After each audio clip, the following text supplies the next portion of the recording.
आज आपल्याबरोबर माधुरी पुरंदरे आहेत, सोशल सायंटिस्ट आहेत, काउन्सिलर आहेत, त्यांच्याशी आपण बोलतो आहोत. माधुरी, मगाशी आपण हा खूप महत्वाचा मुद्दा मांडला होता की मुलं चॅनेल बघत असतात. आता तर रिमोट मुलांच्याच हातामध्ये असतं, म्हणजे ते बऱ्याच गोष्टी बघत असतात, त्यांना कळत असतंही आणि एकीकडे नसतंही. तर अशा वेळी पालकांनी आणि शिक्षकांनी त्यांच्याशी कसा संवाद साधला पाहिजे त्यांना तयार करण्यासाठी? थोडक्यात या मुलांना बऱ्याच मुलांना असंही असतं की फायटिंग मध्ये खूप इंटरेस्ट असतो. तुम्ही बघितलं असेल की लहान मुलं एकमेकांना ढुशूम ढुशूम ते आणि ते बघतात तेच करतात. त्यामुळे अशा प्रकारचे चॅनल्स आले टीव्हीवरती, म्हणजे काही सीन आला तर दे लव्ह टू सी दॅट.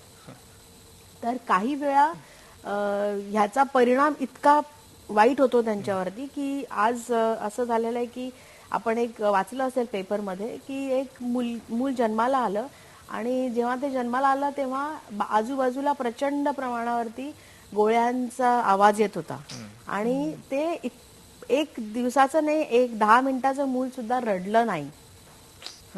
आणि त्या बाईनी खूप चांगली प्रतिक्रिया दिली याच्यावरती की माझं मूल गोळ्यांच्या आवाजात जन्माला आलंय तर ते पोलादी पुरुषच होईल तो. नंतर एक असं झालं की ह्या एपिसोड मध्ये ज्यांनी असं बघितलं ते साधारण 4-5 वर्षाचं एक मुलं आहे, ते त्याच्या आईचा हातच सोडायला तयार नाही. म्हणजे कुठेही तो तिच्या आईला सोडायला तयार नाही. इतकी भीती त्याच्यामध्ये बसलेली आहे.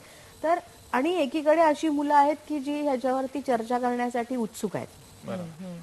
परंतु आपण नेहमीप्रमाणेच मुलांना तू त्याच्या कुठल्याही वयाच्या लेवलवरती न जाता आपण त्यांना तुला काय ह्याच्यातलं कळतंय किंवा तू अजून खूपच लहान आहेस तुझ्याशी, किंवा पालक त्याच्याशी हेही बोलायच्या इच्छुक नसतात किंवा मनस्थितीत नसतात की ह्याचं मुलांना आपण काय सांगणार. पण मला असं वाटतं की एखाद दुसऱ्या वेळेला हा चर्चेचा विषय घरातला असू द्यावा आणि त्याच्यावरती ही चर्चा व्हायला हवी आणि ह्याच्यातनं मुलांना काहीतरी पॉझिटिव्ह पण दाखवायला हवं की फक्त आपल्या देशात हेच घडत नाही.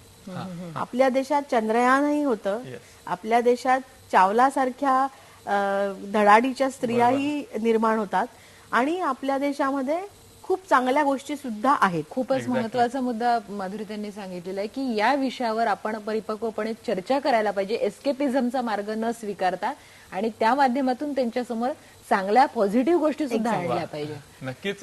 आणि म्हणजे तरच त्या मुलांनाही कळेल की नाही चांगलं पण आहे, म्हणजे एकीकडे वाईट असताना बॅलन्स साठी चांगली पण गोष्ट आहे. अधिक सकारात्मक पद्धतीने कसं पुढे जायचं, या समस्येला कसं सामोरं जायचं, यासाठी बोलण्याकरता आपल्यासोबत आज माधुरी पुरंदरे आहेत आणि आपण त्यांच्याशी मुलांच्या मानसिकतेबद्दल बोलतो आहोत, घरगुती स्त्रियांबद्दलही आपल्याला बोलायचं आहे. नक्कीच त्यांच्याशी आपण संवाद साधणार आहोत, आपले प्रश्न त्यांच्यासमोर आपण मांडणार आहोत, पण त्याआधी एक ब्रेक घेऊयात. पहा फक्त IBN लोकमत.